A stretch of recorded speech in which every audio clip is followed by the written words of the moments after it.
Hello, everyone. It is Kenyon here, Basketball Rewind, and we are here on another day, a surprise day, where it is not 30 degrees outside, but Bobby Webster got hired. Um, I guess the whole "it wasn't me" kind of worked out, as we see. Um, so I'm hearing myself as a bit of a You of sound a fine of to a. me.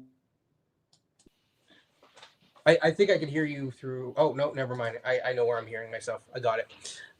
So, anyways, this is going to be an interesting show because, of course, we did not advocate for this man to get hired, but here we are. This man got hired, and I think that there is some. I don't want to say confusion, but I think that there is some different thoughts about whether or not we are um, in a place where you know how do I put it? I think people are confused about why this hiring happened. And I think that it's fair to have some confusion. But I also think that people are jumping to conclusions from one step and going all the way to the nth degree. So at the end of the day, I think this is something that Bobby got hired. He made his case. He made his case quite publicly that the moves that have been made were not moves that should have happened and would have happened under his watch. Is that fair to say? I would say so. I would say so. Yeah. And so I think as we add coach back here, I think the key thing here is that Bobby is someone who they saw as. I know everyone's saying that it's just a cheap move. Yes, sure, that is part of it, and it's not a good look. That just he is basically not even really getting promoted or anything. He's kind of staying in the same job. He won't have his direct report is no longer Masai. It's you know it's Keith Pelly. But at the same time, I think that there even that changes things. So I'll just start off with that. I will loop in Beyond and Coach now, and in that order, and we'll just get this party started. Well, you made a Charlie Brown joke, a reference. I think it's very appropriate. That Charlie Mm, Brown reference. Boy, yeah, we talk got about a rock. yeah, exactly. Pretty much. It's very disappointing. At least for me, it was. I was looking for something a breath of fresh air, someone with a different mindset, perhaps. This just feels like we're just kicking tires. I also feel that I got a bad taste in my mouth of how this went down. Because for the Yeah. folks this case here, and for my man, for my man Hope in this case here, NC for change, props to you in this case here. Hey man, I give you full credit on this one. Many others that had your same mindset, where I think this will end up being very personal. Uh, because I don't know how you could make the justification to get rid of the top guy with the record he had and then go and hire the guy below him who therefore owns the same record and was involved in those same meetings and those same Right. rooms that made those decisions.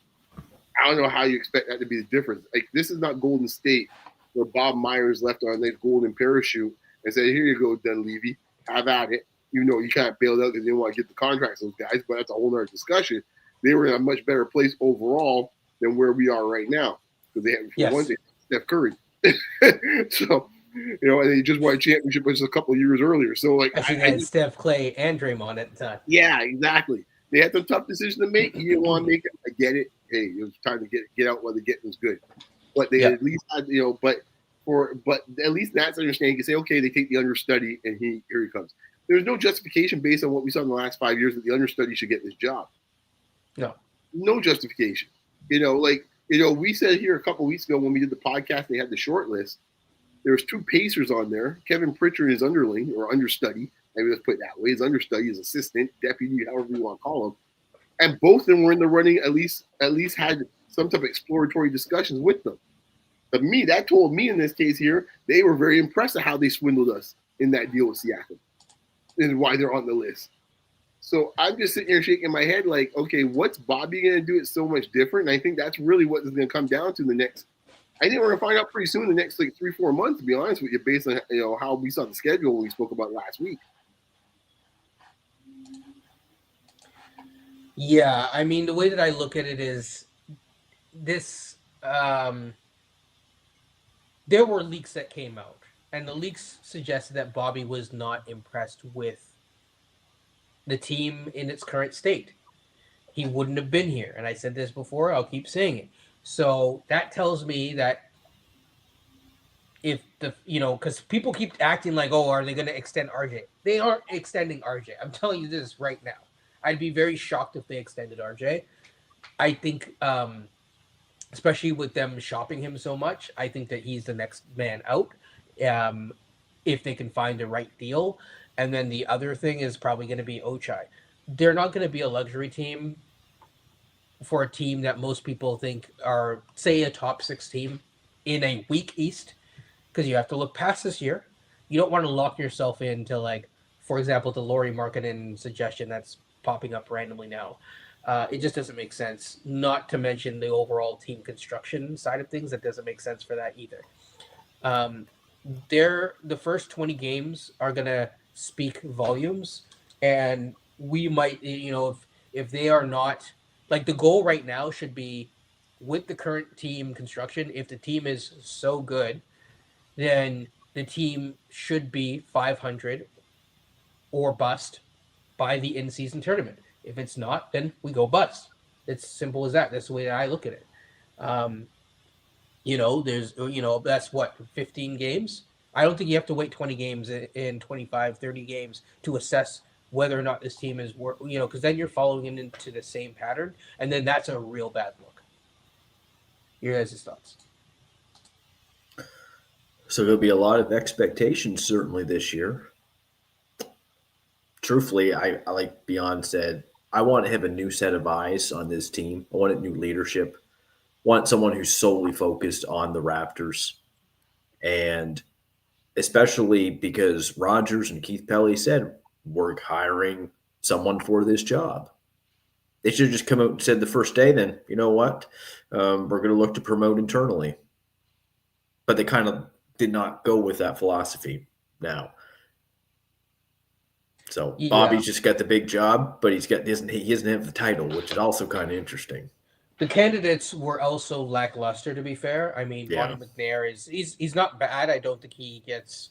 I think he's kind of hated on a little bit strongly, but like the candidates weren't great. The guy from Chicago was okay. It was interesting because it's a guy who would understand this market. But yeah, I think the biggest telling thing was Doug Smith leaking out that whoever gets hired, like, they don't care about the PR hit. Kind of a thing. So that was interesting. So there were definitely some hints that were there, but I also think, like, again, some people are very stuck on like viewing things one way or another. Or it's like, oh, it's just cheap. It's like, no, it's not just cheap. It was Masai's time to go, because the last 6 years wasn't good, and someone was probably going to get fired with that case. If you had a company, or if you own the Raptors, and you can honestly say within your heart of hearts that like a good job was done over the past few years, then good for you, more power to you, but you're on a completely different thing. That's all right. JD. JD, I'm laughing at. Well, that's the other thing too, is that like it's nice. But like JD hit it up. It's like, we can't be that cheap if we just paid like a damn whole firm to like and ended up it's true. We had multiple rounds too to interview Dwayne Casey. Like, you could have just called him on the phone to do that. So I mean, they can't be that cheap, but also this seems like a waste of money just to But JD hits on an interesting point, because I think this is where kind of like where it comes back to the Bobby story. When it's all said and done, the motivation seems to be for this front office, or especially this management group, is and to be fair, this is kind of how management works, and especially in C-suites in corporate Canada and corporate America, they just want someone they can feel warm and fuzzy with. Mm-hmm. Right? Dwayne Casey, in this case, they felt good about Dwayne Casey. They like Dwayne Casey in this case here, and you want to call him a company man, whatever you want to call him. And I guess they do the same thing with Bobby. He's a good company man when it's all said and done. I mean, to the point that was made earlier about Bobby and what he didn't do and what Masai did. My point is this, and maybe I'm old school with this. Count me old school. Keep your laundry at home, man. You don't have to put your dirty laundry out in the street. If you said in this case here, and Pelly was in those discussions, which I'm sure he was when something as big as a Siakam deal, he's probably aware about who had what position and who didn't. You don't need to be putting out, you have your accolades putting out the Josh Lewinberg and whomever else is. That's Bush League. That's Bush League in my mind. Sorry, man. There's certain things you just don't do from a professional standpoint. Where you're already by day 2 or 3, you're already pushing, you're already walking back the CMB draft. It's like, no, it's Darko made that pick. Wait 1 second. Yeah. What do you mean Darko? To be fair, he did. That wasn't exactly what he said. Just I want to be accurate here. But when he was asked questions about how it works, he was like, "Well, that's not my job. That's Darko's job to make it all fit."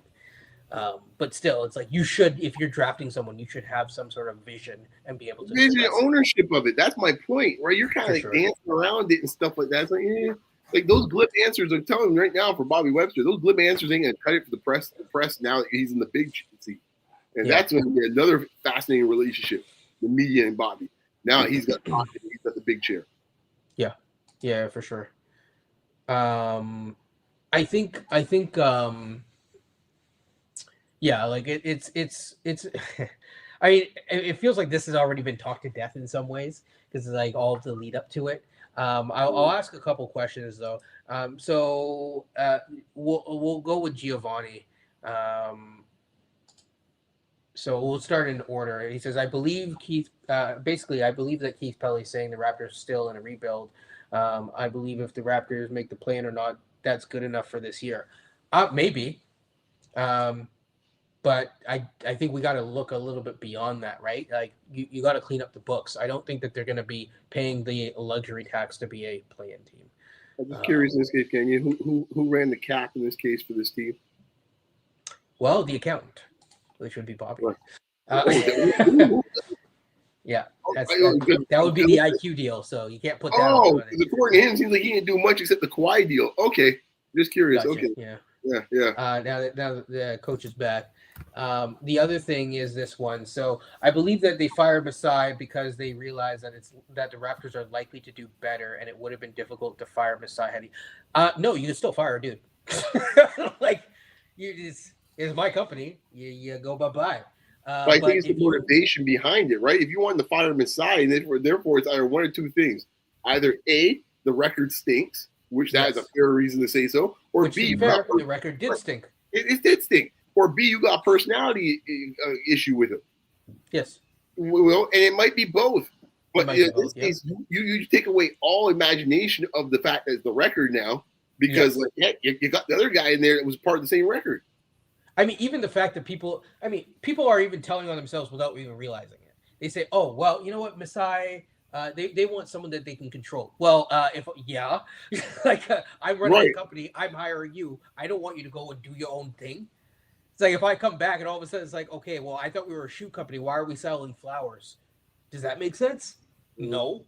So at some level, yes, you do need to trust and buy-in, like in both ways. That's what happens in these executive situations. Yeah. But, sorry, Coach, you were saying? I was going to say this wasn't an attractive job externally for a lot of candidates.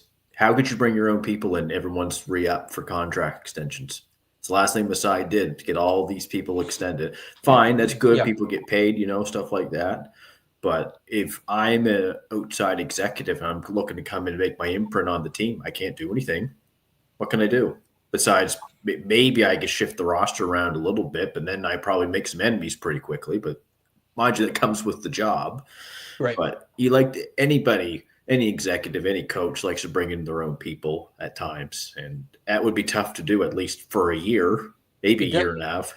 It does still prove my point about Dan Tolzman that it's like they were never going to – everyone thought, including Giovanni, I will say, that they were just going to bump everyone up a notch. Nope. But isn't even that kind of almost a kind of like a red flag a little bit? For Bobby, yes. For the whole group? It's like, we don't think you guys are capable of go up another level. Yes. Okay. Okay, so we're good with the mediocrity. Yes. Well, they literally did this thing that they wouldn't do. That's why I'm a little disappointed in Pelian and saying, we're going to hire a new president of basketball ops. They just basically said today, we're not hiring. We're just going to give Bobby more responsibilities. Yeah, yeah. I think the exact reporting was at this time we're not going to fill this position. What that means is that at least they reserve the right to hire in the future, but right now it's a no bueno type thing. I think it also sounds so. Yeah, like for now it's Bobby's world. Let's see what he does.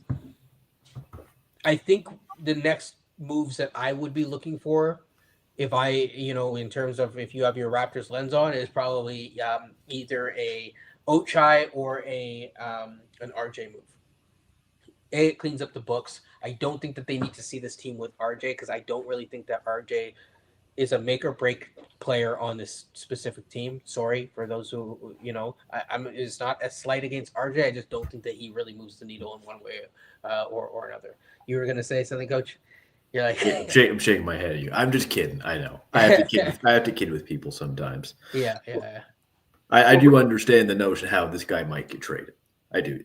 Certainly. Yeah, if the right move is there, then you do it. Well, since Bobby in this case here it had nothing to do with these decisions that Masai made, I would say we're going to find out exactly how he feels about some of these players. Really quick. So and then we know. I mean, you mentioned one about 20 minutes ago, 30 minutes ago when I popped back into the space, Ingram? which was very interesting. Okay. And I'm talking about number 4. Yep. Yes. Yeah, because I said it's funny that the one guy Bobby never really talks much about is number 4. Well, if you think about it, right? I think it's fair to attribute this draft pick to Bobby. Yeah, I think that's very fair because at the end of the day, Masai wanted Malawach, and Bobby was the other decision maker in that room. So we know how the other guy who's now no longer here felt. So with that being said, what does that mean, right? Like it's like, so you pick CMB, we will find out very, very quickly, for sure. And then this, I just want like reiterating the same thing doesn't make it true. So I mean, we could repeat the same thing and go again and again and say, well, it was just financial reasons. It's just financial reasons. It's just financial reasons. Yeah, again, financial reasons play a part, but that's not the only thing. And just only getting focused on one aspect of things, it won't allow one to have a full nuanced discussion and whatnot. Beyond, you were saying. No, I'm just thinking about going back to I said what might end up happening if Barnes in this case ends up happening the same thing that happened to him with Siakam, where essentially they had Siakam's replacement there in the draft. I've been thinking about that for a while, but I don't think we're quite ready for that full-fledged discussion. But yeah, I mean it's something that could get real really fast. Is that it's that Kendrick Perkins line where it's like, okay, Siakam may want to watch himself. It really comes down to what kind of player is Barnes. In theory, I think Barnes could be more successful as a player who is basically doing better in a different role, more as a 4. If he's not playing 4, things get more difficult. Let me ask you guys something. Do you think if the push came to shove, do you think Bobby Webster has the cojones to actually make that deal? What? The trade Scott? Yeah, the move off Barnes. Well, depending on the team that you think that he would be a good fit on, he still might have contacts there because he made a couple big deals with that team. Don't tease. So yeah, I'll just leave that at that. By the way, to put a record, that was my deal in this case here up front from time. If he pulls off that deal, man, I would be giving him presents every day of the week in this case here. If he pulls off that deal. Mm-hmm. In terms of Ingram, I don't see it because again, he has a player option which lowers the person's leverage. So, in a hypothetical world, they would want him to opt into his deal so that they could then trade him, or opt in and then whatever. But if he's opting in, it's because he's injured. So the Ingram deal it's not a bad deal. It's just not going to be the most easy to move. Is that a Bobby deal or a Masai deal? Just curious. Well, according to Bobby's leaks, it's a Masai deal. The Masai deal. we need to keep a ledger in this case here. We Okay? do need to keep a ledger. You need a little thing back there. Right. Yeah, Masai deals that one, and this one's a Bobby deal. I know the one for sure is his deal is the Kawhi one. You make sure that one's that's on his list. The other thing though too to remember is that it doesn't matter how much you can want. I mean, Kuminga wants a lot of money. It's you don't get what you deserve, but you have the leverage to negotiate. So Ingram is incentivized to have a really good year this year and next year so that he can opt out of his deal and get more money. If that doesn't happen, or if he's injury prone, he plays another 30-game season either this year or next year, well, that's on you. Sorry, bub, but the jig is up. You're not going to get much from anyone, really. Oh, I'm so sorry. I'm just thinking of the Shaggy song. Oh yeah, no, it's great. Yeah. I mean, if you're going to be constantly, yeah, if you're going to be constantly saying, it wasn't me. Yeah. Yeah. Masai traded Siakam. It wasn't me. Masai traded for Ingram. It wasn't me. Exactly. I think that this is it's going to be an interesting year, but I don't think it's as interesting as people think it is. I want to make a point about just specifically this year, because I know there's a focus on this or that or whatever. I want to focus on the assumption that a couple people have made, including Giovanni, which is about the playoffs. Are we sure that they're going to make the playoffs? Sorry, I had the Indianapolis Colts guy, the coach, when you said playoffs. Sorry, repeat that again. Yeah, are they sure that we're going to Jim Moore and are the playoffs? Where's our man both, man? Right now. Exactly. Are we really sure that they're going to make the playoffs? Because I don't think that that's a guarantee even in the week East. And then the other thing that you have to ask yourself is that what happens next year? So, okay, it's a week East next year. They barely made the playoffs. Right? I don't know if someone wants to put a stamp on it. Giovanni wants to say 48 wins. Assuming Tatum's back, he's pretty close to what he was before he got hurt. All of a sudden, Boston's all of a sudden a much better team just like that. I mean, you never know. Boston could be like, what if they get AJ DePanza? Or post a Twitter or something the next year. Is I give that man credit, boy. I mean, he's a pretty good coach, but he's a better executive, man. Like, he ain't no joke. He is. They just get Cam Boozer land in their lap or something. How do I know that Bobby leaked because I can't say with 100% certainty, but what I will say is that I'm fairly certain that it was Bobby because the way that the article was read or was written, it outlined that essentially this was coming from front office insiders, ergo Bobby's camp. I don't think it was going to be from Masai or like the janitor or something. So it would have had to be someone that was relatively in the know, and more than likely it would have been Bobby. And even if it wasn't from Bobby, it's probably someone who is part of call it the Bobby camp, someone who is at least advocating to hey, stick by me, friend, because I'll make sure that you keep your janitorial job or whatever the heck. Politics of sport, people. Yes. But the playoffs though this year, I don't know how realistic top 6 is, but see, Giovanni is walking it back. First it was playoffs, now it's top 8. Yeah, no, I've been pretty much saying I think your goal is to be a top 8 team. Yeah. But the minimum goal is the play-in tournament. You don't make that, you got to really tear this down. Because that's ridiculous with the amount of money that you're spending on Ingram and Scotty and IQ and RJ and now Pirtle, actually, because Pirtle, he's making a gajillion dollars right now. But that's why who's not a top 10 center. Sorry, guys. Sorry, Masai. He's not a top 10 center. If you get 20 games into the season, I'll ask this again to Beyond. Beyond, you always give me the end season record. I want to say in 20 games.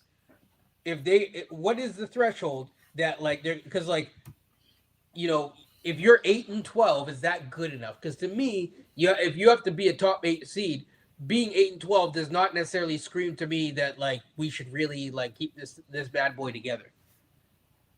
8-12, I think most teams will play it out. Yeah. Because you're only 2 games under 500 at that point, and that's kind of your barometer for at least to be the top 6 or 7 team. So they'll play it out. But I agree with you. I think this is I would say after 20 games, if it's funny. All it takes is a couple of games losses. Like if you're like 6-14, it's a wrap. Yeah. It's a wrap. Yeah. Yeah. Like even 8-12 is like that's like really the That's ledger. the edge.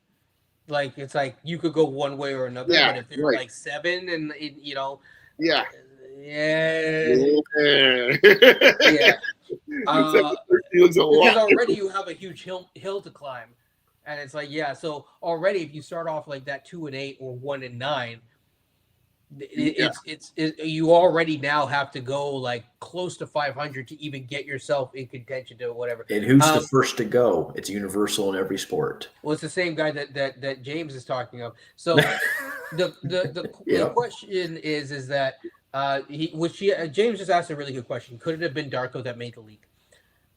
Possibly, actually, because he would check the box of being part of the Bobby camp, right? He hired him. He was hired by Bobby, so this actually does check out, and this makes a lot of sense. Raptors are making the playoffs. It is dependent on team health for sure. Yep. They goes. Ingram goes, man. How much is Pirtle making? I think he's only making around between $19 to $20 million this year, and even next year. So his deal won't kick in until the end of next season. So which is his age nice. 32 season. This will. Boy, I tell you, the Austrian Hammer lives a good life. Boy, I tell you that much. No doubt. No doubt, man. No doubt. He getting paid like a top 10 center. Man, living the good life. He does have a buyout, and it's not the best deal, but it is a deal that is movable because that last deal is you could buy it out. That's the thing too. I heard this, just on a space just now. We were on it, and it's like there's this idea that it's so hard to clean up. To use your term, clean up the books. I don't think it's that hard. I really don't think it's that hard. You can move Beal with a no trade clause and a 15% trade kicker. You can move anybody. I say Andrea Bargnani Masai moved. I remember it was my sister's birthday. I almost collapsed a backyard party for something. I almost collapsed in the backyard while I saw news come across my phone. I was like, whoa! I said, fellas, hold on. I said, miracles have just happened. I could not believe it. So if you could move Bargnani, you could move just about damn near anybody, man. Like, come on, man, guys. What are you talking about? And your boy in this case has way more value than Bargnani ever would. Their coach make you feel better. Okay, RJ is a 20 times better player than Bargnani. Oh yeah, no, RJ isn't. He's not really my concern. Part of this is reputation of him, mainly from New York, and of course the defensive end of the ball as well. But I'm not worried about like if their goal is to trade him. You could trade a guy who's averaging 26 and 5, who's 25 years old. Yeah, that's you can do that. The toughest guy to move on this team is quickly, in my mind. Yeah, I would say. You're trying to tell people that. If there's one guy who says expansion can't come fast enough, that's all I got to say, man. Extending Ochai does not help with cap relief, so I will say that. That is the exact opposite. So which one? Extend Ochai or trade? No, I'm saying extending Ochai does not help. Sorry, with your cap relief. Well, also too, it just caused a bunch of clutter on your roster. Yes. Get too many small wings. Yeah, I think why is that giving minutes to that dude in this case where he's developing Walter, for example? CMB should be getting the wing minutes along with Walter, right? Yeah. With CMB as the top, and then Walter can play, some of the 3, some of the 2, that allows those 2 to get minutes. You're gumming up the works with that one, but yeah.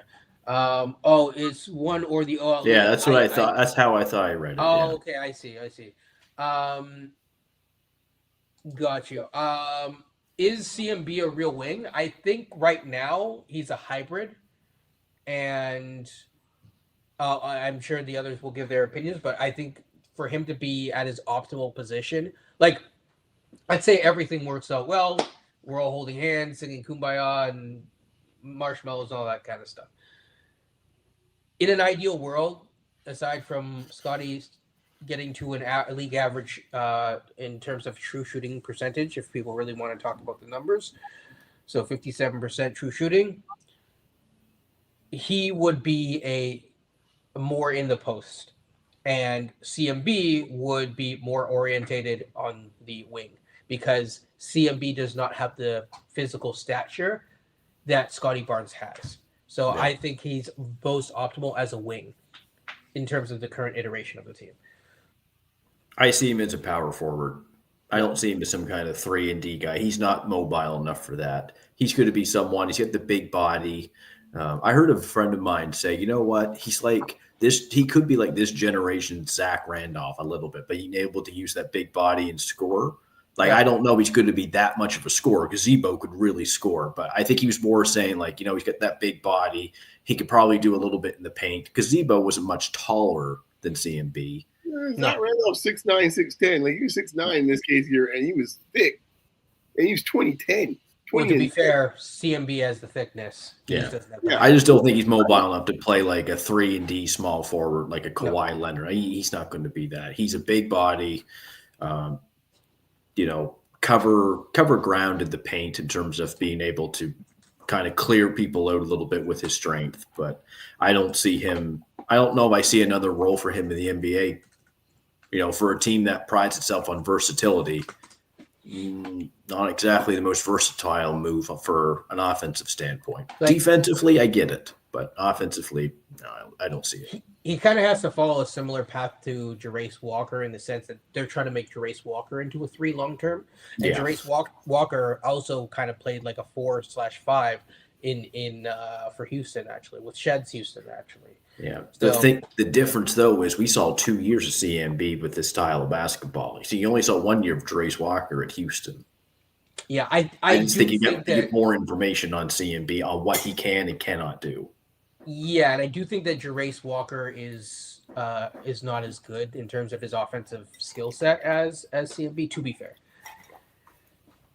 Shoots I'm better, just making but yeah, the post game stuff like that, the footwork probably is better for CMB. he does, but he didn't come in shooting well. I'll say that. No, he didn't. He worked on it. He worked on it. Yeah. Yes, a lot too. So that would be kind of the goal there. Beyond your thoughts on keep Ochai or RJ?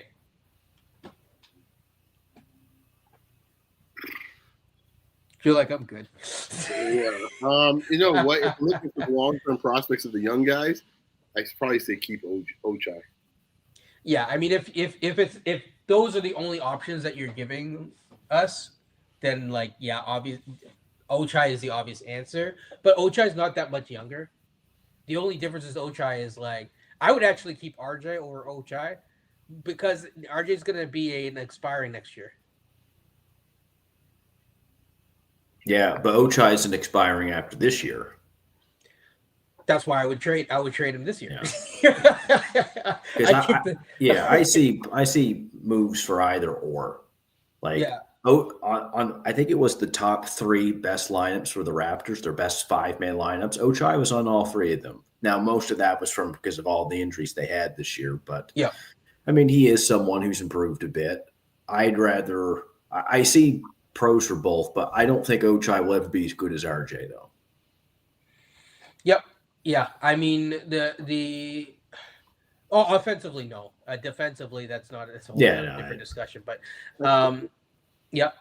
No, at 25 years old, it's over as far as moving on as being like having significant progress offensively. It's over. Like, you know, that's all it is. I'm sorry to tell folks if people think, you know, they have these folks are going to be maturing at 28 in their game where they're going to have these great leaps. That doesn't happen, guys. So you're saying that Ochai is done with his development then? Yeah, pretty much. Yep, don't disagree. Yeah. And I think RJ's close to his peak too. It is what it is. Yeah. I mean, there's ways to improve them, but like there's a lot of things that have to go right for it to work with them. Close to 25 too. I won't name any names today. That too. Yes. So I mean, I just look at it this way, like both.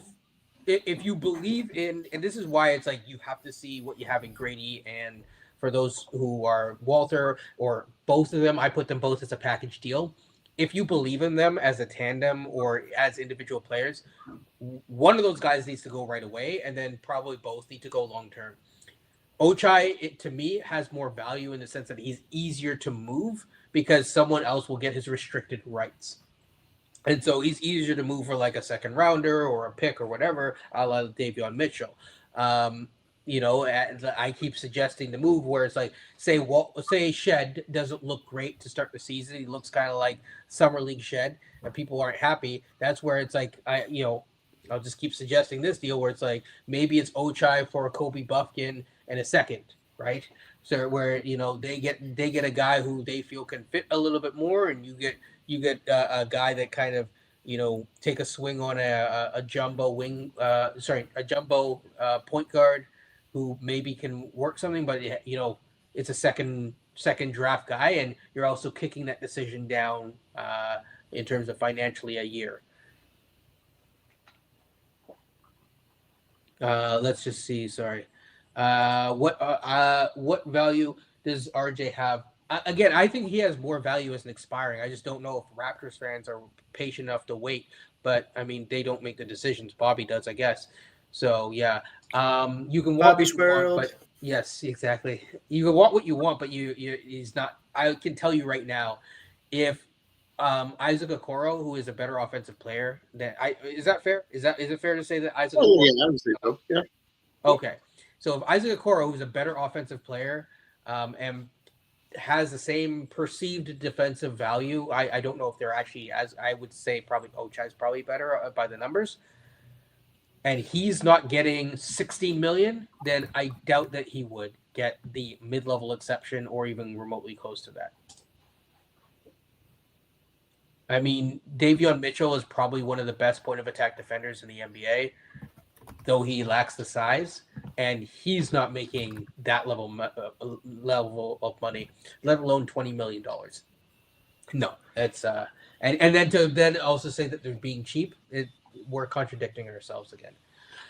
So, but yeah, anyone want to take a gander or a guess at what RJ's trade value is, or propose a deal that is not Laurie Markkinen so that they get more expensive? What is it, like a percentage? What are we talking about?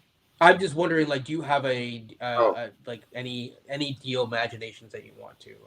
No, I haven't thought much lately. I mean, the only problem. You don't spend your time thinking about RJ, is what you're saying. No, and most of them I don't spend my time thinking about any of them. Quite honestly, when it comes to the Raptors, I mean, when they show up, I watch them. When they're not on, I move on.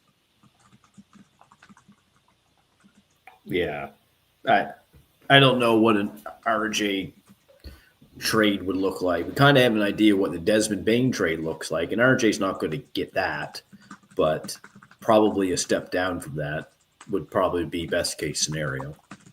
Well, there's not that many teams that need guards, right? Orlando was one of the few that needed guards. Like, there's not that many left out there that really need guard play. Like that's the problem you have with RJ is like you could trade him, but like what you're gonna get back is gonna be great. I'm just running through my head all the different teams. Funny enough, you know what? Playing with his old buddy actually is one of the few places where I could see him dropping to New Orleans. Yep, I'd see that. Yep. I don't know what the deal would look like framework-wise coming back, but yeah. It's not easy showing up. Well, the rumored teams were Sacramento and Chicago, and I'm just like, I can see not Chicago. really. The Chicago deal, I think, is one that could happen, or the Sacramento deal. The reason why I say Chicago is because there's already like proposed frameworks that are like from people that are or places that are reasonable. So the idea would be it's not a sexy deal, by the way, but Patrick Williams, a pick, and Javon Carter or whatever. To me, I would rather try to like, hey, let's work a deal out with Josh Giddey. We talked about this, even ignoring all this stuff. Because that now it's like at least I'm adding talent in a way that's like more interesting. But yeah. I just want to ask this. So, no, I'm asking you a question, Giovanni. If you said that you created a situation like this where he gets more minutes because of injuries, and somehow Ochai is magically scoring 18 points a game, and so now he's going to ask 20 million. My question is, what happens to the team record? So, yeah. Because that's probably not a good thing. Yeah. You're saying if Ochai's averaging 16 to 18 a game, where is this team? It's a good deal for me. Yeah. But by the way, Brian Q, it's worse. I believe it's 90 million over 5. Good God. So Oh, it's no part of we have 4 years left of that. that. Yeah, that's a rotten deal. Like that deal, like we were talking before the draft, had they thrown in the number 11 pick, that's the only way I would have even. Hey man, my Ease Misi considered deal it. don't look so bad now, huh?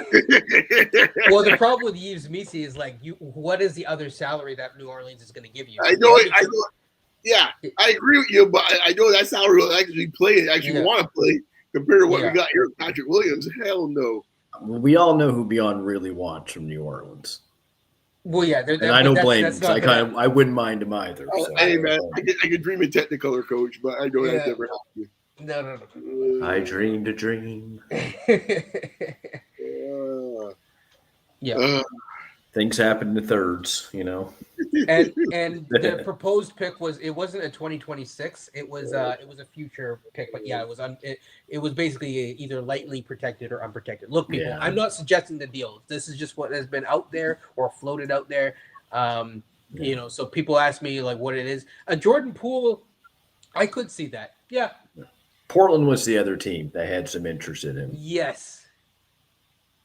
Jeremy Grant, I'm guessing, and like some sort of Jeremy Grant, Patrick Williams for like Ochai and it was something like maybe Thibault, like Thibault and Time Lord for RJ. And I'm just like, no. Would that work? How much is Thibault making? I think Time Lord's making a little over 10. The Thibault's making a little over 10, so it could work. So yeah. Okay. Well, we're not trying to see we can scoop up one of the young guys in that deal, possibly. Camara or something. No, and the Yang gang is locked in. I wouldn't mind Yang on this team though. He looks yo, guys over 6'10", that would be nice. Yeah. Yeah, he looks like he can pass, shoot, and dribble too. Do that too, huh? Oh, so for today's announcement then of Bobby being promoted, scale of 1 to 10, 10, it's the greatest move you've ever heard of, and 1, this is the most terrible move that's ever happened. Where is it on your spectrum today? 3. Right here. 5 or 10. I see this one. I see this one. I see 2 hands with 5 up. I'll give it a 6.5. Okay. It's the rock thing. It's like, okay, it might be a little nice on the desk. It might paint up the rock. Rock might look all right, but it's still, it's like, we polished up a nice turd, right? There's, I'm being a little bit, hyperbolic here. It's an okay move. We will see, but it's not an exciting move. It's certainly not a sexy move, right? Like it's we basically hired the Honda Civic here. Civics do nice. They last long. They do all right. Are you guys slightly disappointed in Pelly? Oh, definitely. Yeah, definitely. I'm the most disappointed in him because he laid it. That press conference was like, we're gonna find the guy. We're gonna need a new voice for this team. Definitely. That did not happen. Yeah. I'm sorry. Yeah. I mean, this is a good point. Yeah. Nope. You're absolutely right, James. Nope. They did. Even the part that comes right, it might be aesthetics and stuff like that, but even the part about how we're going to look for a president for this particular organization, they even stick with that. No, they said they were going to go out and find a new president of basketball ops, and when the statement just came out, it's not even saying they're promoting Bobby to that. They're just giving him, you're the GM, and we're going to keep you there. Mm-hmm. I'm not liking what I'm seeing at all. I didn't like that what Pelly promised. Even if they said we're going to promote Bobby to be president and we're going to name a new GM, let's just say it's Tolzman. Even though I wouldn't like that, but fine. But this is This is just disappointing. This is literally you went the opposite of what you said you were going to do. Is your disappointment immeasurable, and is your day ruined? No, My day is not ruined. No, never that, man. The Raptors. Sorry, it's a reference to someone, but Yeah. But I think this leaves a bit, a sour taste in the mouth because I was really looking for a whole new change of mindset, and I think you mentioned, Coach, earlier, like someone to give a fresh look and fresh eyes and see what this team might really look like. Yeah. Yes. Now we're in this boat where it's like, well, it might be status quo for the most part, right? Like, I would have loved if Kevin Pritchard came in and said, well, that's the thing. Yeah. No, go ahead, so Coach. No, just Kevin. He got 1 year left on his Indiana deal. The Raptors swoop in and say, "Hey, we'll extend your deal by another 5 years. We'll give you some money.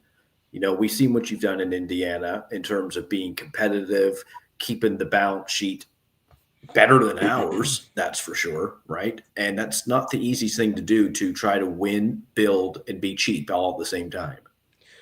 So that's what Gio. I just mentioned candidates. You mentioned that everyone said the poor candidates. It's like Kevin Pritchard was on that list. Like, what are we talking about? Yeah. So Gio put out, if you were impressed by the Keith Pelly conference, 99% of people were seeing it as a debacle. Were any of us impressed by the Keith Pelly? Nothing about impressed. It's just like, it is what it is. It's just a presser.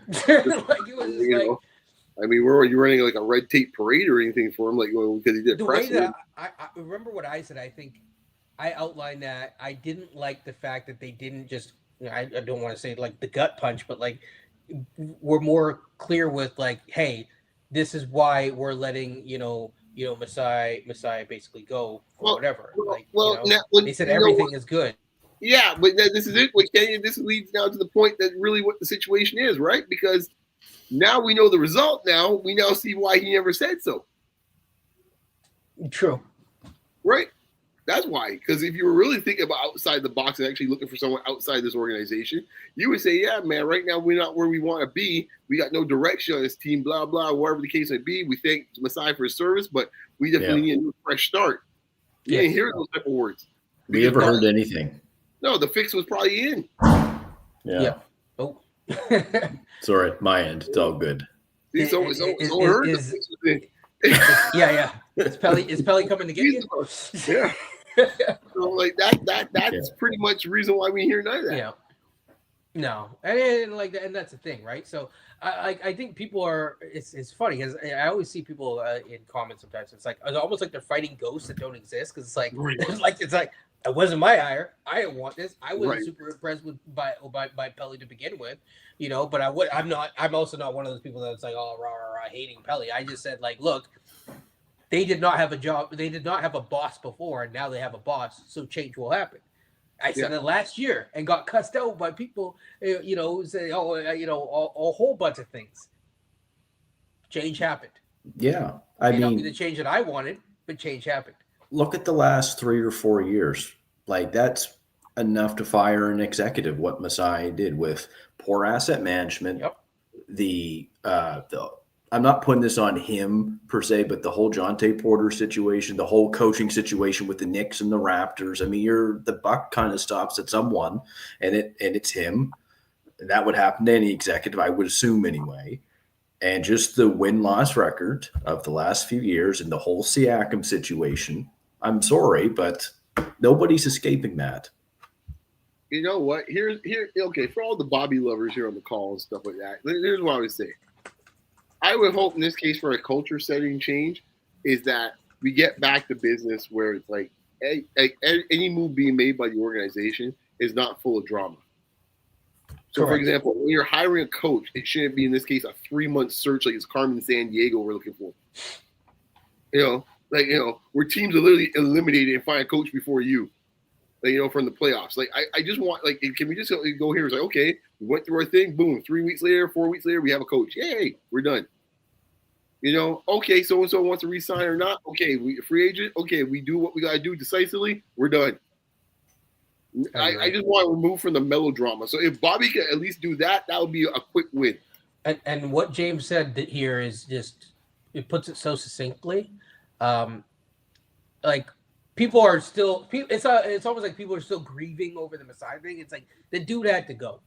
No, but no one's saying that, right? The point is, James, no one's saying that. But the point is, we can't ignore Bobby and assume that Bobby is taking some of this as well too, right? I don't think it's what James is saying. I think that a lot of people are, the way that people are kind of going at Pelly and stuff like that, which is somewhat fair, is they're going at it because it's like these types of things where he's saying cousin Eddie, it's like is only being cheap. I don't think it's just about that. No, it's not about that. No, it's the cheapness. That's dumbing down the conversation of what actually happened. The dude did bad. He didn't do his job well. And it wasn't just like the first or second or third time. It's like four straight years in a row, we had subpar things. He didn't shore up the bench. He didn't do well. You have a sure, call it a young budding star, if you will, in Scotty Barnes, who has underperformed relative to expectations of the franchise tag, did really bad at games. He had straight games of like 9, 5, and like 10 like points. People. And someone going to tell me online in this case here, he averaged 20 a game. Okay. Right. And doing like, I mean, he's close to it, I guess. But sure. I mean, like, but like, here's the thing, right? Like, it's not good. If it was good, we wouldn't be talking about the team, and Masai would have had his job. It's simple as that. Well, you can make an argument that in some ways that is his worst, I guess, his worst moment on his report card, if you want to put it that way. Scotty. No. Because, no. Well, here's what. No. Here's the way I can make the argument. Because you can look at it this way. He was supposed to be the shining light to send it through to the next era. Yeah. And in this case, he's the highest pick we've had in this era. Yes. And right now, you're sitting here wondering, like, well, what the heck is he? I mean, some people, I know what he is, but some folks still ask that question in year 5.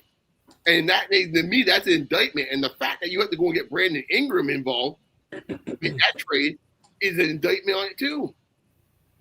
I don't, we again, with the tally card, Brandon Ingram is not him. He got strong arm. According to him, he got strong arm by Masai. When you have a great young talent, I see what you're saying, Masai. Right. When you have a great young talent, even the horrible trades that got made by Pearl, the great young talent can wipe that away enough that you can still live. To me, the Pirtle deal is really the deal that sealed the fate, because everything else followed from that. Because of, remember, the Pirtle deal, I would even combine the Pirtle and the Thad deal back-to-back years. There goes all your draft capital. There goes all your flexibility to move up in a draft. There goes all your ability to pivot, because now you're stuck and you're in, but you're in a way where it's like you can't even fully tank or not tank, right? Because you're hoping that either I tank enough because I can keep my pick or not. You lost control. And then when you combine that with the player option stuff, including with Pirtle, I would actually say that's Pirtle. I don't think it's Scotty, because Scotty for the longest time was on a rookie deal. Here's where I would make the counter to you, because in this case here, if Scotty Barnes was what was supposed to be delivered, in this case the top 4 pick, you would be able to have some type of ability to actually be able to say, you know what, we're still moving towards the right direction. We're winning games because he's that type of player, and we can find ways around it. In this case, it will give you more leeway in this case with the C-suite, because it would, but yeah. No, and the fact is, in this case here, those things, you could paper over those things and say, okay, you messed up in this case, but you had the key star, and you can still find a direction because you had the key star. The fact is, we don't have the key star, therefore we are rudderless. And therefore, it makes those deals you're talking about even worse. Because if you had to up the top dog, because listen, I know from thing. I can say so from experience. I'm a Detroit fan. We made some boneheaded decisions in this case last 3-4 years. Up top in the C-suite and below on the court, but because the dude that is the dude is now healthy and is playing like the dude, everyone forgets about all the other stuff now. And I mean, if you traded like Lowry for Maxey, for example, but you still got Scotty Barnes, you'd be in a different situation. That's my point. I wouldn't put it all on, oh well, he selected Scotty Barnes, ergo that is his by pivoting into a younger thing earlier, if that's what people wanted to do, Scotty would not be the only sole franchise guy. So that there's a lot of things that would fall from that. That's why I said, like before, it was the Pirtle deal, because again, it goes back to not picking a direction. If it's fine if he picked the Scotty timeline, but if he picked it earlier, rather than picking it in year almost like 3.5. Right, but I think the thing is that when you pick the Scotty timeline, you're assuming Scotty's gonna be the dude, and Scotty ain't the dude. That's my point. Like, it's like you could pick the timeline, but if the dude ain't the dude, then you have a problem, right? Like, for example, the Lakers come off the championships, and they can say, okay, we could go and deal with Shaq's drama one more time, or we can say, you know what, we've had enough because we have who we think is the dude, young Kobe Bryant, and they say, we had the dude, and even lean years with Kobe, playing with Smush Parker and stuff like that, they knew at least they had a direction that we were going to work with Kobe, because Kobe's delivering 26 a night, 27 a night, or 30. At that point, like 35 a night, he was going crazy. But the point is, they had that guy that was leading us to where we need to go. Right now, we got nothing in this case here. That we have no blue chip prospect, because the blue chip prospect ain't playing like a blue chip prospect. Yeah, I hear that, but like you could say that, like that's like me saying anyone who doesn't live up to the man title doesn't, is like a black stain on that. I think I disagree. What says it sets you back is what I'm saying, Kenyon. Like, it sets you back as an organization. It sets you back as an executive, because now you're screwed now. I hear you. Number one, I've said it publicly. I'll say it again. I have no problems with them taking Scotty Barnes. I thought that they should have moved up in the draft if at all possible to try and take Evan Mobley, but they didn't do that. They got Scotty Barnes. My main issue right now is that if you believe that the current core or whatever isn't good enough, then make that decision. I agree. You can't straddle the line or whatever, and you have to be aware. So if Scotty is not the guy, them taking Scotty and selecting Scotty in and of itself isn't. Them not putting stuff around. If you recognize that he's not the guy, then go get other guys to have more gambles. And then by doing that, it wouldn't matter if Scotty Barnes is here or not. I totally agree with that in this case here. That's why I hope the new guy do something. I'll just go to another sport to make my point in this case. Usually in this case, the equivalent of trying to get a star franchise playing in the NBA is the equivalent of trying to get a top-tier quarterback in the NFL. When the Chicago Bears drafted Justin Fields at number 8 in this case here, they rode that year. They got rid of the executives and everything like that. And after about year 3, they said, you know what? This ain't working. We're done. Out you go. We get Caleb Williams. We're done. And same thing you can say right now is happening in Jacksonville right now, who they thought in this case here would be the man in this case here, Trevor Lawrence. And in some ways, he too in this case, hasn't lived up to the full billing. Very similar pathway to Scotty, funny enough. But first year or so, made the playoffs, and like, hey man, we got ourselves a franchise quarterback. And then things are falling apart. All I'm saying is the NFL, that gets eliminated, and to some extent the NBA, that gets eliminated quickly. We just saw it with Houston. Jalen Green, it's like, it's been nice. Been fun. Off we go. We made the decision. I think the thing is, what I'm saying is that when it's all said and done, all the other things are absolutely correct. Me in the Pearl deal. I couldn't stand it before they even thinking about it. When they were just dreaming of it, I couldn't stand it. So I have no issues with what you're saying with the Pearl deal, Thad Young, and all those deals. But even Scotty, you can pivot out of. Like, I'm not like, it's up to the people. But like, so that's why I'm saying that it's not like a quickly deal where it's oh my gosh, what kind of contract is this? It's a rookie scale deal. It's something that like he can play up to. I don't think you can outperform a rookie scale max. That's very rare. I guess what I'm saying, maybe it's a little more intangible. What I'm saying is there's a psychology if your guy is the guy, that even when things aren't looking good, you have the North Star of what needs to be done. So even to the roughest time of the Pistons, they knew like, yo, we saw enough. This dude's the dude. We just got to get him healthy. And we'll work around it and make whatever deals we got. And some we might screw up on, but we got this. And the thing is, if Scotty was that, a lot of stuff in this case, how the people for feel. Sure. I mean, it's like if Scotty was, let's pick the guy that he gets compared to a lot. If Scotty was Luka, because people say he's Luka minus the handle or whatever, or LeBron minus the handle, right? If Scotty was that level of a guy, we would be having a different conversation today, right? And this goes back to last year, where if last year I said it before, if you had the same record and it's not about the points per game and stuff like that, but you had a stretch of 15, 20 games, like the Il Mago magician stuff, where it's like, oh my gosh, those 15 games, Scotty, even if we lost, Scotty was just dominating these games and just putting the team on his back, just dunking on dudes every single time down the floor, doing all these different moves and stuff like that. You would feel differently regardless of the record. I don't disagree with that. I'm going to say something controversial right now. And I know it's probably going to get me flamed by everybody on this chat. No, it'll be me. Probably all you got. But I'll say it straight. Yeah. I think right now, as much as people talk about trades and there's rumors, but I think right now, Charlotte still has more faith in the guard there, Ball. Oh, LaMelo, yeah, than the Raptors have in Scotty. And the reason why I say so is I'm watching how they're moving, right? They're trying to always seem to get a vet for Scotty in this case here to try to bolster Scotty as much as possible. They're going with the kids with Ball. And they're saying, hey, man, you're driving the bus with these kids.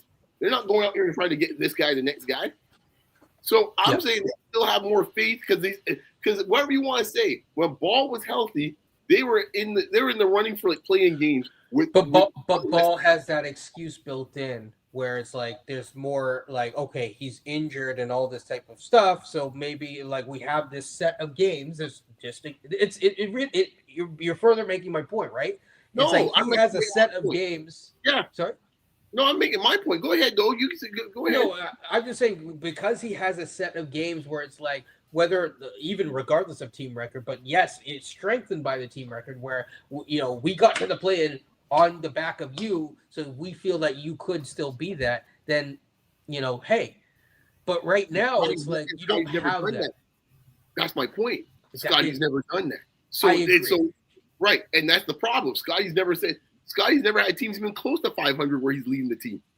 So it's why do I feel it's you know what? Yeah, we could feel good where we're going with him, or we could actually move him for a player of a caliber, say Kevin Durant. Because no, you can't, because no one's believing that's the case. That's my point. And if he was that dude, a lot of the other stuff people would be like, oh, it's a bad move. But it would feel so there wouldn't be as much quote anxiety across the board, be it the management, be it around the organization, be it the fans. That's what I'm saying. If that dude was the dude. Yeah. But this team though, going into next season, on paper, they are better than they were last year. On paper. The starting lineup should be better. I'm just saying everybody is healthy. Let's leave that for now. That's why there's a lot riding on this season, because you shouldn't be an 11th or 12th seed, missing the playoffs, or at least missing the play-in. I'll put it that way. You shouldn't be missing the play-in tournament. I'm sorry. As I said, you don't get Brandon Ingram to finish 11th or 12th. It's time for these guys at the age of 24, 25, 26. You're right in the heart of your prime. You have to go and win games to get into the play-in tournament, or if you're lucky, get into the top 8. There's no excuses now. I'm tired of all the excuses. It's getting ridiculous in some aspects of Raptor Nation, or even from just from the coaching staff. Well, we take steps. We don't pass steps and stuff like that. No, this is enough. One of the things that Masai did, maybe it led to his downfall, getting Ingram to a degree, much like Brian Colangelo did with Rudy Gay. He tried to go for it. He still got fired anyway. But I'm sorry. This team has to get better this year. You have to have more wins. You got to be hovering at 500. If you don't, man, you got to blow this stuff up. Yeah, I think that's all I got to say about that. But I agree. People can't say that I don't defend Scotty. It's not my phone, but they will. Oh, it's not your phone, is it? Okay. No. But I just did defend him. I mean, listen, I think we're on the same page here, overall, in terms of where we are and why we are. But just there's certain smaller, minute details. I think that is the disagreement here. But I think overall, we shouldn't be here. We should be much further ahead, or I don't want to say further behind, but with a much more well-defined core that you're these are the 3 guys that fit. These are the 3 guys that work. So whether it's Scotty, Scotty and the Banjos, or Alvin and the Chipmunks, whatever the heck it is, or whether it's just Chipmunks and some other dude, whether it's I don't know, Dylan Harper, whatever it is, it like putting, for example, like last year into the fold, right? If people say, "Oh, the draft is rigged" or whatever, okay, I still wouldn't have minded Trey Johnson. Like, you can control. You can control getting that. So at the end of the day, you can sit guys purposefully and go from there. So yeah. And in terms of this, yes, this is kind of just obvious. The ownership doesn't want. I don't think that the ownership is like trying to push to win. They're pushing for a direction. But in terms of like, yes, this is a 2-year rebuild. Yeah, no, you don't say. They shouldn't. This is why we shouldn't have gotten Brandon Ingram in the first place. Well, that's what I'm saying. How is this a rebuild when you got Brandon Ingram paying $40 million a year? Bingo. Because once you get it's not. Yeah, it's not a rebuild in the sense that you don't have the flexibility that you would normally have because you made a stupid move. Flat out. You want me to be blunt about it? They made a dumb move. It was a dumb move. Okay? Sorry. For Ingram or Quickly or both? Oh, I was focused on Ingram. I was focused on Ingram. Okay. Yeah. I think Quickly's more the money negotiation. Yeah, exactly. Quickly is not necessarily a bad deal if the money works, but to make Quickly work, everyone's like, oh, well, he has to shoot more and he basically has to play more like a shooting guard. So now you're paying someone and then making them something that they're not. But yeah. And like we could talk about flipping Ingram and all that kind of stuff, but like I said, he has a player option and he hasn't played for 7 months. So I really don't want to talk about it. I think it's a not an interesting conversation to have until next year. It's just really not. And I don't think a lot of teams, unless he comes out guns a-blazing, then yeah. So Gio, get it together and kind of focus on the conversation that we're having here. Back to you guys. Sorry, this is straight up like focus. You guys, your final thoughts, because I think we've talked this one to death. Nothing else, man. I just want to see now Bobby. Let's see if Bobby's his own man. That's all I want to see. Totally agree. Yeah. No excuses for Bobby either. Yep. No. See me as his own man. I don't like what Pelly did. Basically doing a complete 180 what they said they were going to do, but it is what it is at the end of the day. Yeah, I don't think that there's anything else that I really want to kind of lay out on this front. We will see. There is a tournament that is coming up. That is the America Cup that is coming up. I will say this: yes, if you get a good offer for anyone, you'd obviously take it at this point. And then no, the Thunder were not in a 7-year rebuild. I went through this, not on screen, but I actually went through it year by year, and it wasn't. They had Chris Paul at one point. They actually in the playoffs. They were in the playoffs. So there was 1 year Chris Paul and Shai Gilgeous-Alexander together, if I'm not mistaken. That's an underrated series. No, sorry. I'm missing that. Am I missing that? That OKC Houston series is an underrated series. It's a really good series. Am I messing that up though? Was Shai on that team or no? Yeah. He was. Okay. He was. So, Lou Dort, yeah, man. That was a good team. They played him at the All-Star man thing too, man. They got Al Horford and stuff like that. So they basically they were guard, man. Darko's guy. Schroeder. Yep. Schroeder was there. So they basically it was an up and down thing. You don't need 7 years of rebuilding. So that's just again, you can look through it. Sometimes if you do it, then fair enough. But yeah, and again, repeating the same things, it is just what it is. But yeah, that is Basketball Rewind. I think we covered a lot of things today. And yeah, I don't know if you guys have anything else. Nope, you don't need 7 years if you have the guy. That's all I gotta say. Yeah, that's all it comes down to. Well, yeah, from that standpoint, it's just that's why I'm saying they don't need the whole year to assess what they have. Right, and that's why I wouldn't be expecting Ochai to be here and all this type of stuff at the end of the year, and you wouldn't play this entire thing out and just wait and see what happens. You kind of have to make certain decisions and kind of go from there. Yeah. All right. Well, until then, it wasn't me. Until then, it was Bobby's world for all you 90s kids. Yes. I will say one thing. Terry Rozier is enough. If you really want to get off off him. Terry Rozier, since he hasn't been fully cleared of the gambling thing, that's an RJ move. So there you go. On that note, it's been Basketball Rewind. Take care, everyone, and peace.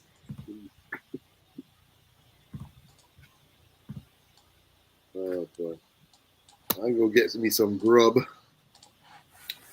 And the stream.